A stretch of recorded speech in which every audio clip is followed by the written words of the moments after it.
가뭄의 모처럼 단비가 내리듯 오늘 하나님께서 우리에게도 우리 삶에도 이 시간 복된 소낙비와 같은 은혜를 주시길 소망합니다. 제 어린 시절 여러 가지 기도 제목이 있었는데요.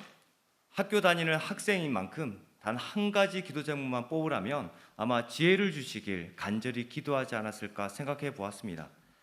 신실하신 하나님은 우리의 기도 제목에 응답해 주시잖아요. 당연히 제 기도 제목도 응답해 주셨습니다.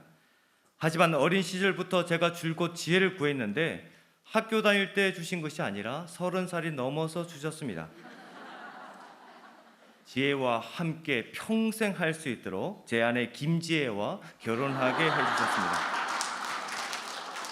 박수 받을 일까지는 하나님이 주신 지혜이니까 언제나 기쁨으로 함께하기 위해서 저 나름대로 열심히 노력했습니다. 하지만 연약한 사람이잖아요. 때로는 서로 헐뜯으며 치열하게 다툴 때가 있습니다. 여러분과 마찬가지로 소위 부부싸움이라고 얘기하죠. 이렇게 치열하게 비방하는데 싸움에는 선방이 중요하잖아요. 그래서 항상 선방을 제가 먼저 날립니다. 이름이 지혜인데 그렇게 지혜가 없었어요. 그러면 제 아내가 가만히 있을 리가 없죠. 저쪽 볼 거라고는 키밖에 없으면서 그런 눈으로 안 보셔도 됩니다. 어젯밤에 싸운 게 아니라 10년도 넘은 이야기입니다. 아무튼 아내의 말에 상당히 기분이 나빴지만은 사실 맞는 말이기 때문에 저는 곰곰이 한번 생각해 봤습니다. 저는 무엇을 잘할까? 정말 키밖에 없는 것일까? 그때 제 어머니가 하신 말씀이 생각났습니다. 우리 덕호는 마음만 먹으면 뭐든지 다 잘할 수 있는데, 제가 어릴 때부터 줄곧 들었던 말입니다. 그렇습니다. 저는 키밖에 볼 게 없다는 우리 아내의 말과 달리 마음만 먹으면 뭐든지 다 잘할 수 있는 그런 사람입니다. 군뱅이도 구르는 재주가 있다고. 아주 대단한 것은 아니지만은 사람은 저마다 각자 재주가 있습니다. 저 같은 사람은 마음만 먹으면 다 잘할 수 있는 그런 재주가 있고요. 또 다른 사람들도 각자 하나님이 주신 그런 재능들이 있습니다. 하나님께서 저마다 모든 사람들에게 재능을 주셨기 때문에 그렇습니다. 그 재주, 그 재능, 달란트라고 하잖아요. 하나님께서 우리 모두에게 그 각자 달란트를 주었듯이 오늘 본문에는 한 주인이 종들에게 달란트를 주었습니다. 달란트 잔치 생각하니까 뭐 얼마 되지 않겠지라고 생각되지만은 한 달란트는 엄청난 금액입니다. 그 당시 노동자가 하루 일당이 한 데나리온인데요. 한 달란트는 6천 데나리온과 같습니다. 그러니까 한 달란트는 한 노동자가 20년 동안 벌어야지 감당할 수 있는 엄청난 돈입니다. 여러분이 이 엄청난 돈을 받았다면 누가 줄 사람이 없으니까 로또에 당첨됐다고 한번 생각해 봅시다. 로또에 당첨됐다면 여러분은 무엇을 하시겠습니까? 64평짜리 아파트 하나 사고 별 그려져 있는 외제차 하나 사고 해외여행 알아보고 그러면 안 됩니다. 로또에 당첨되면 티내지 말고 조용하게 혼자만 알고 있어야죠. 여러분 어쨌든 주인이 종들에게 엄청나게 많은 돈을 줬습니다. 그러나 이 돈은 내 돈이 아니잖아요. 주인이 준 돈이지만은 주인이 잠깐 맡겨둔 돈이지 주인이 보상금으로 준 돈이 아닙니다. 때문에 언젠가 주인이 종들을 모아서 결산할 때가 옵니다. 오늘 설교 제목이 우리 삶의 결산할 때인데 주인이 돌아와 종들과 결산할 때 그와 같이 우리에게 재능과 재주를 주신 그 모든 것을 주신 하나님께서 우리와 결산할 때가 온다는 것입니다. 오늘 6월 15일인데요. 1년의 중간을 달리고 있습니다. 이 1년의 중간을 달리고 있는 이때 여러분은 어떤 결산의 내용을 우리 삶의 주인이신 하나님 앞에 드리도록 준비가 되어 있습니까? 주인에게 내놓을 멋진 결산을 위해 종들인 우리는 어떻게 살아야 되는지 오늘 본문을 통해 한번 살펴보고자 합니다. 달란트 이야기의 시작은 이렇습니다. 오늘 14절 말씀을 보면 또 어떤 사람이 타국에 갈 때 그 종들을 불러 자기 소유를 맡김과 같으니, 어떤 사람이 엄청나게 부자인가 봐요. 종들을 불러서 모두 8달란트를 맡기고 장시간 여행을 떠납니다. 아까 말씀드린 대로 한 달란트는 노동자가 약 20년 동안 모아야 감당할 수 있는 엄청난 돈입니다. 그러니까 8달란트는 맞벌이 부부가 정말 평생을 모아도 감당할 수 있을까 말까한 그런 돈입니다. 아무튼 돈이 얼마나 많은 부자인지 모르겠지만은 8달란트, 그 큰 돈을 종들에게 맡기는데도 눈 한번 껌뻑하지 않는 그 주인을 보아서 큰 부자임에는 분명합니다. 이렇듯 8달란트를 종들에게 맡김에도 우리는 큰 부자라고 생각하는데요, 우리 하나님은 어떤 분이실까요? 역대상 29장에서 다윗이 이렇게 고백합니다. 하늘과 땅에 있는 모든 것이 다 하나님의 것입니다 라고 고백합니다. 천지에 있는 모든 것이 다 주님의 것이기 때문에 우리 하나님은 어떤 부자보다 훨씬 더 부자입니다. 감사하게도 세상 모든 부자보다 더 큰 부자이신 우리 하나님께서 뭘 믿고 그러는지 모르겠지만 하여간 모든 사람에게, 한 사람도 예외 없이 모든 사람에게 하나님께서 주님의 것을 맡기십니다. 그래서 내가 가진 것, 내 손 안에 있으니, 내 품 안에 있으니 내 것처럼 느껴지겠지만은 사실 시간도 물질도 건강도 자녀도 모든 것이 내 것이 아닙니다. 하나님이 잠시 나에게 맡겨주신 것이죠. 더 감사한 것은 남들보다 특별히 잘하는 것, 재능까지 하나님이 각 사람에게 다 맡기셨습니다. 저는 마음만 먹으면 뭐든지 다 잘하는 이 용기를 받았는데, 여러분에게는 하나님이 어떤 것을 맡기셨습니까? 여러분도 하나님께서 나에게 어떤 것을 맡기셨는지 한번 곰곰이 생각해 보시기 바랍니다. 어떤 사람은 손재주가 좋아서 요리든 만들기든 뭐든지 다 잘하는 달란트가 있고요, 또 어떤 사람은 찬양 인도하는 목사님처럼 노래를 잘하는 달란트가 있고요, 또 어떤 사람은 저런 장소에서 장사를 해도 망하지 않을까라고 생각했는데 성공하는 장사의 신과 같은 달란트가 있고요, 그런가 하면 남들이 보든 말든 뒷정리를 깔끔하게 하는 정리를 잘하는 달란트를 가진 사람도 있습니다. 어디 이뿐이겠습니까? 세상에 속한 것은 물론이고 하늘에 속한 것, 저 하늘에 속한 신령한 것까지 하나님이 우리에게 맡겼습니다. 복음을 우리에게 맡겼고요, 하나님께 직접 아뢰는 기도의 특권을 우리에게 하나님이 맡기셨습니다. 이렇게 하나님이 우리에게 각종 신령한 은사들, 그 은사들을 우리에게 맡기신 것은 그것으로 하나님을 찬양하는 자리에 있도록 하기 위해서고요, 그리고 사랑하는 목원들과 함께 믿음의 교제를 하게 하기 위해서입니다. 하나님이 우리에게 맡기신 것 많이 있죠. 우리는 그것을 관리하는 청지기입니다. 그래서 하나님이 우리에게 맡기신 은사를 잘 발견해야 되고요, 개발해야 되고요, 그리고 활용해야 됩니다. 그런데 하나님이 맡기는 은사를 발견만 하고 거기에서 멈추는 사람이 있습니다. 오늘 15절 말씀을 한번 볼까요? 각각 그 재능대로 한 사람에게는 금 5달란트를, 한 사람에게는 2달란트를, 한 사람에게는 1달란트를 주고 떠났더니, 부른 3명에게 똑같은 금액을 맡긴 것이 아닙니다. 한 사람에게는 5달란트를, 한 사람에게는 2달란트를, 또 한 사람에게는 1달란트를 맡기고 떠납니다. 이왕이면 똑같이 그냥 3달란트씩 맡기지, 돈도 많은데 왜 마음 상하게 따로 줬을까요? 불평등해 보이지만은 주인이 그렇게 준 거는 정확한 기준이 있습니다. 각각 그 재능대로, 여기서 말하는 재능은 헬라어로 달란트가 아니고 디나미스, 능력을 이야기합니다. 종들이 감당할 수 있는 능력, 5달란트를 줬을 때 감당할 수 있는 능력, 2달란트를 줬을 때 감당할 수 있는 능력, 그 능력에 따라서 각각 달란트를 주었다는 겁니다. 그래서 5달란트, 2달란트, 1달란트 이렇게 맡긴 것입니다. 그 사람의 능력에 따라서, 이 능력에 따라서는 말에 따라서 우리는 마음이 좋을 수도 있지만은 살짝 기분이 나쁠 수도 있습니다. 일반적으로 많이 받은 사람은요, 나는 대단한 사람이다, 나는 대단한 사람이라고 착각하게 됩니다. 아쉽게도 착각은 착각에서 머물지 않습니다. 그 착각은 자랑으로 이어지게 되고요, 그 자랑은 교만으로 이어지게 됩니다. 그래서 아무리 많이 받아서 일이 빨리 끝날 것 같지만은, 충분할 것 같지만은 그렇지 않습니다. 교만하면 절대로 일이 끝나지 않습니다. 잠언에서 말하듯 교만에는 다툼만 일어날 뿐입니다. 그런가 하면 적게 받은 사람, 이 적게 받은 사람은 왜 나는 적게 주는가, 쓸모없는 사람인가 열등감에 빠지게 됩니다. 하지만 기분 나빠할 것도, 그리고 억울할 것도 없습니다.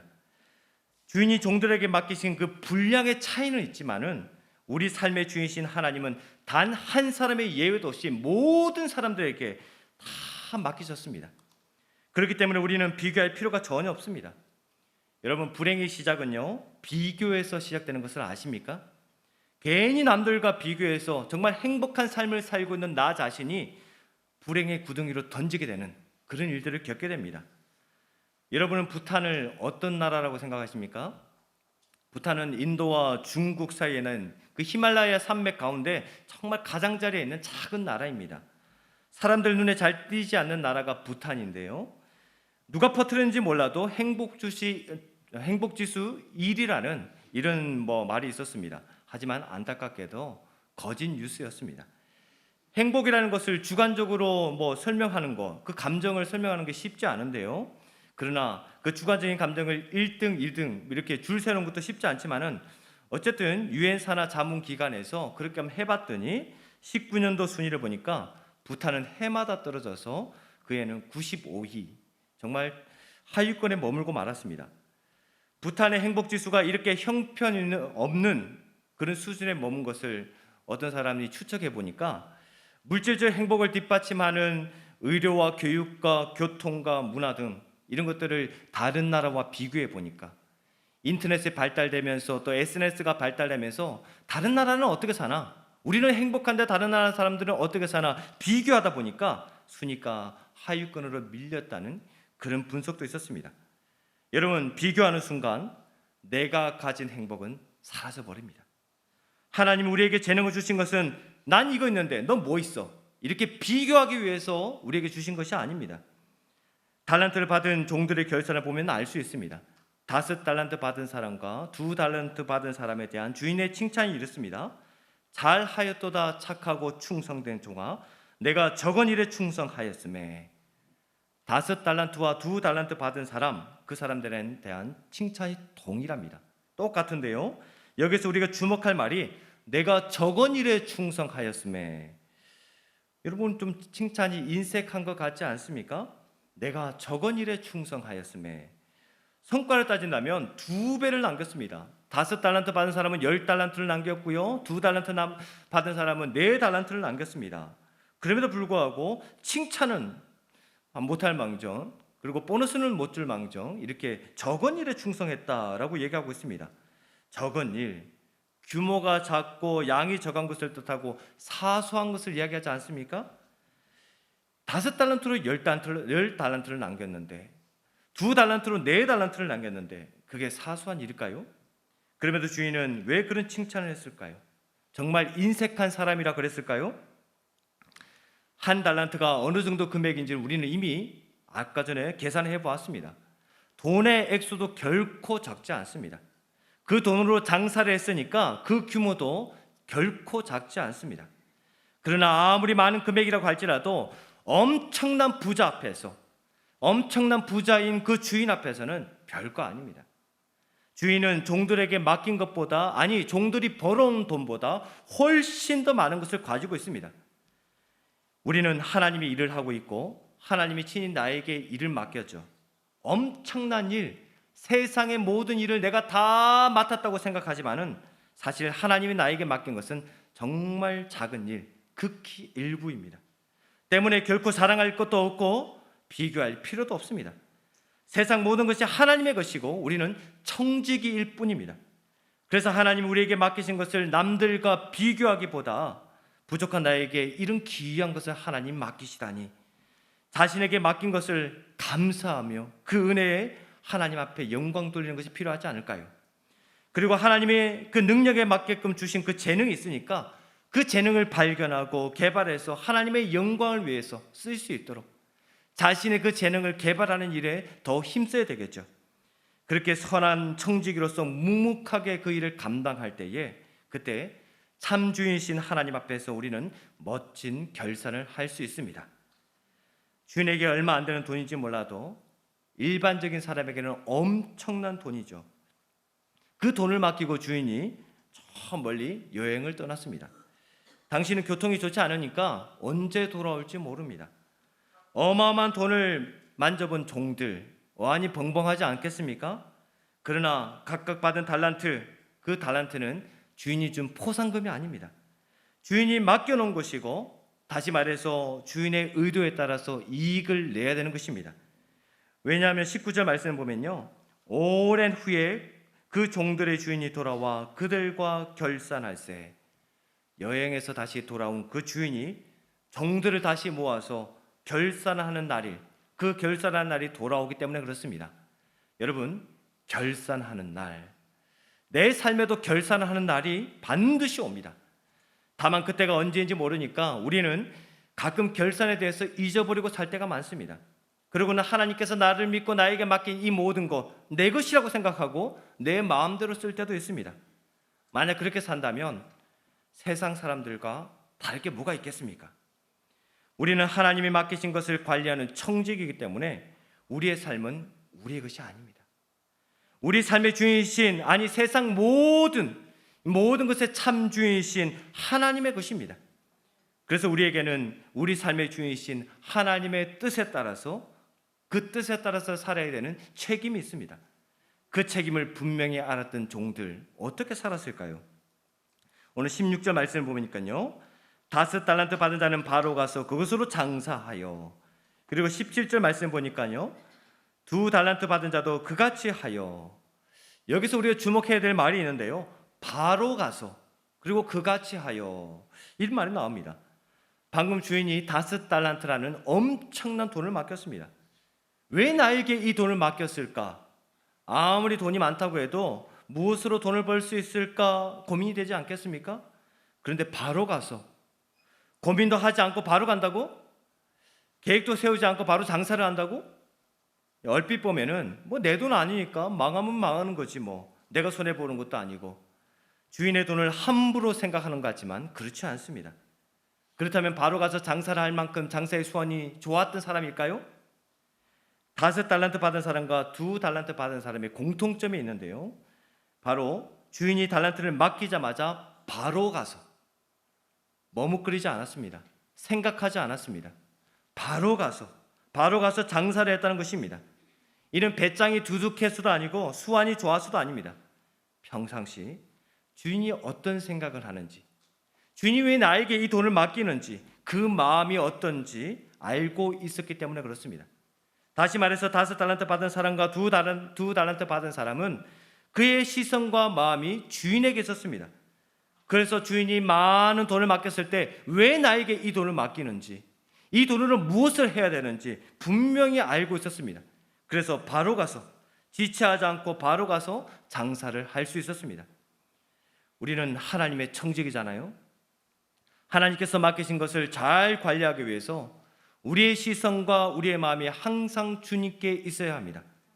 그래야지만 청지기답게 하나님이 원하시는 것이 무엇인지, 하나님의 뜻을 알게 되고 또 바로 가서 행할 수 있기 때문에 그렇습니다.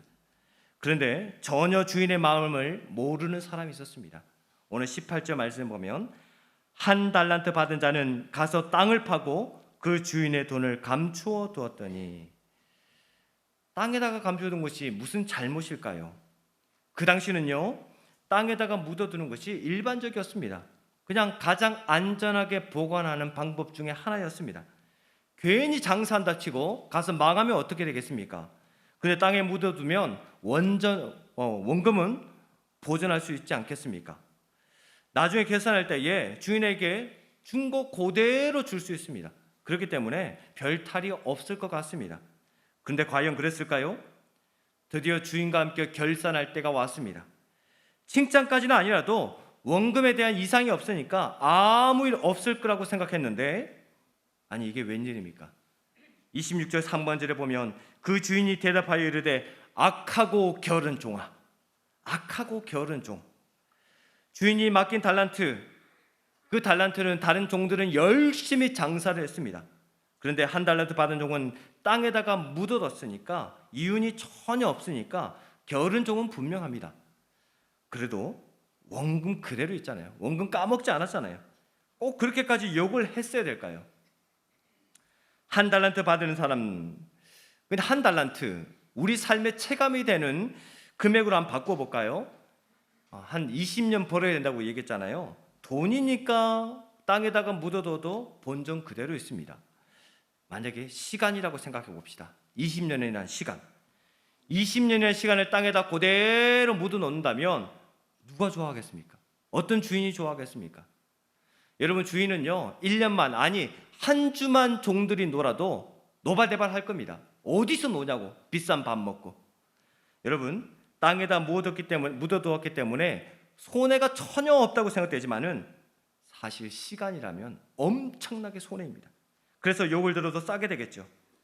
게으른 종이라는 욕은 당연히 어리석은 짓을 했기 때문에 충분히 들어도 괜찮습니다. 그만한 게 다행이죠. 그래도 악한 종이라는 말은 좀 심한 게 아닌가. 게으른 종이로 끝내야 되는데 왜 악한 종이라고 할까요? 하지만 이 말도 들을만 했으니까 들었겠죠. 24절 말씀 보면요, 한 달란트 받은 자는 와서 이르되 주인이여 당신은 굳은 사람이라 심지 않은 데서 거두고 해치지 않은 데서 모으는 줄을 내가 알았으므로 당신은 굳은 사람이라. 굳었다, 뻣뻣하다는 얘기가 되겠죠. 사람에게 이 말은 강팍하고 냉정하다는 뜻입니다. 따라서 한 달란트 받은 사람은, 그 사람이 생각하는 주인은요 인정머리 하나도 없는 정말 냉정한 사람이라고 생각했습니다. 스스로 매를 벌주고 있지 않습니까? 여기서 그냥 멈췄다면 좋았을 것을 또 이렇게 얘기합니다. 심지 않은 데서 거두고 해치지 않은 데서 모으는 줄을. 우리 속담에 뿌린 대로 거둔다고 얘기하는데, 이 한 달란트 받은 종은 주인은 어떻게 생각하냐면 심지 않은 데서, 해치다, 뿌리지 않은 데서, 심지도 않고 뿌리지도 않았는데 거두려고 한다, 열매를 거두려고, 곡식을 거두려고 한다, 이런 악덕 사장님과 같은 이런 사람을 알고 있습니다. 한 달란트 받은 이 종은 주인을 믿지 못하는 불신에 가까운 마음을 품고 있습니다. 그러나 이어지는 말씀을 통해 우리는 주인의 문제가 아니라 주인의 마음을 오해하고 있는 종의 문제라는 것을 알 수 있습니다. 한 달란트 받은 종은 주인을 몰라도 너무 모르고 있습니다. 그래서 5달란트 받은 사람과 2달란트 받은 사람과 달리, 그들은 바로 가서 장사를 한 것과 달리 너무 대비되지 않습니까? 주인의 뜻을 모르기 때문에 한 달란트 받은 종은 주인의 뜻을 따르지 않는 사람이 되고 말았습니다. 주인을 불신한 종을 주인이 가만두겠습니까? 오늘 28절 말씀을 보십시오. 그에게서 그 한 달란트를 빼앗아 있는 것도 빼앗겼습니다. 그리고 30절 말씀 볼까요? 이 무익한 종을 바깥 어두운 데로 내쫓으라. 거기서 슬피우며 이를 갈리라. 다른 종들은 주인의 즐거움에 참여했는데 땅에 묻어뒀던 이 종은 쫓겨나게 되었습니다. 땅에 달란트를 묻어놓은 종은 주인의 뜻을 따르지 않는, 그냥 어쩌다가 한번 실수한 게 아닙니다. 평상시 처음부터 아예 불신, 정말 주인을 불신하는 그 마음, 의도된 마음입니다. 주인을 믿지 못하니까, 그 주인을 내 주인이라고 생각하지 않으니까 의도된 대로 그 주인을 믿지 않았습니다. 그의 시선과 마음이 5달란트와 2달란트 받은 사람과 같이 주인에게 향해 있지 않았기 때문에 그렇습니다. 혹시 나도 하나님을 신뢰한다고 말을 하지만은 나의 시선과 나의 마음이 하나님께로 향하여 있지 않는다면 절대로 하나님의 마음을 헤아릴 수가 없습니다. 만약 그렇다면, 주님을 향한 시선이 없다면, 주님을 향한 그 마음이 없다면 우리가 저 불신자와 다를 게 뭐가 있겠습니까? 여러분, 하나님은 나를 신뢰해서 많은 것을 맡겼습니다. 그런데 내가 하나님을 신뢰하지 못한다면, 내가 하나님의 뜻을 제대로 알지 못한다면, 그래서 내 마음대로 내게 맡긴 것을 내동댕이 치고 아무것도 하지 않는다면 하나님이 나에게 악하고 게으른 종이라고 책망하지 않겠습니까? 우리의 시선을 세상이 아니라 주님께로 옮기시기 바랍니다. 그래야 주님의 뜻을 알 수 있습니다. 주님의 뜻을 깨달았다면 선한 청지기와 같이 적극적으로 충성스럽게 삶을 사십시오. 그때 우리의 삶을 결산하는 그때 참주이신 하나님께 우리가 칭찬받고 5달란트와 2달란트 받은 사람처럼 멋진 결산을 하지 않을까요? 사랑하는 성도 여러분, 청지기 된 우리에게 하나님은 정말 많은 것을 우리에게 주셨습니다. 더군다나 남들보다 뛰어난 재능까지 맡기셨습니다. 그리고 선한 청지기 된 우리는 우리의 시선과 마음을 하나님께로 향하고 있습니다. 그래서 하나님이 왜 나에게 이 많은 것을 맡기셨는지, 하나님의 뜻은 무엇인지 우리는 알고 있기 때문에 가만히 있을 수가 없습니다. 주인의 뜻대로 바로 가서 장사를 해야 되겠죠. 그런데 장사가 쉽습니까?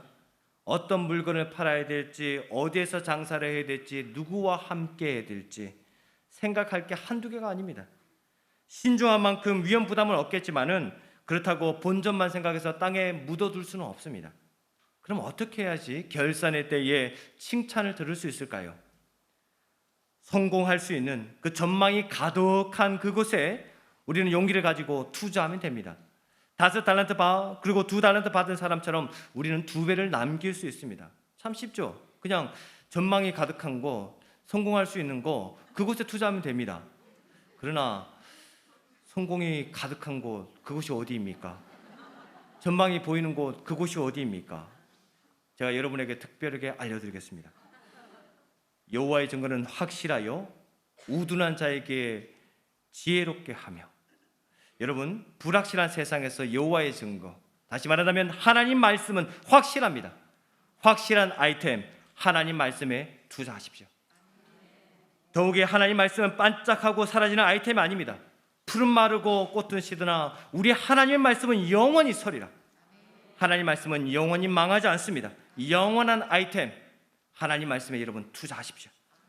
확실한 주님의 말씀, 영원한 주님의 말씀, 이 말씀에 여러분의 삶을 투자할 때에, 곧 그 말씀에 여러분의 삶을 던질 때에, 그리고 주변에 그 말씀을 전할 때에 여러분의 삶은 절대로 실패하지 않습니다. 오히려 2배를 남길 수 있습니다. 여러분, 바울을 보십시오. 확실한 주님의 말씀, 영원한 주님의 말씀에 온 삶을 투자했을 때에 그랬더니 남들이 볼 때는 보잘것없어 보였는데 사실은 하나님이 인정하는 사람이었습니다. 근심하는 사람처럼 보였지만 실제로는 항상 기뻐하는 사람이었습니다. 항상 가난해 보였지만 그는 많은 사람들을 부유하게 만드는 사람이었습니다. 그래서 바울은 아무것도 없는 사람인 줄 알았는데 실은 모든 것을 가진 사람이었습니다.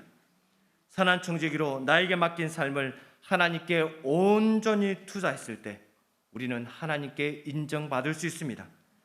잘하였도다 착하고 충성된 종아, 내가 많은 것을 내게 맡기르니 내 주인의 즐거움에 참여할지어다. 하나님 말씀에 하나님이 맡기신 여러분의 삶을 투자하는 선한 청지기가 되어서 주님으로부터 칭찬을 받고 또 큰 보상을 누리는 여러분의 삶이 되길 간절히 소망합니다. 하나님, 내세울 것 하나 없는 우리의 삶이지만 주님의 귀한 것 모두 우리에게 맡겨주시니 감사합니다. 주님을 향한 온전한 믿음으로 이 모든 것 잘 활용하기 위해서 우리의 시선과 마음이 오직 주님께만 향하겠습니다. 주님의 영광을 위해 맡겨주신 것을 최선을 다해 활용하는 선한 청지기가 되겠습니다. 이란 우리의 삶의 2배의 결실이, 아니 30배, 60배, 100배로 열매 맺는 삶이 되게 하여 주옵소서. 예수님의 이름으로 기도드립니다. 아멘.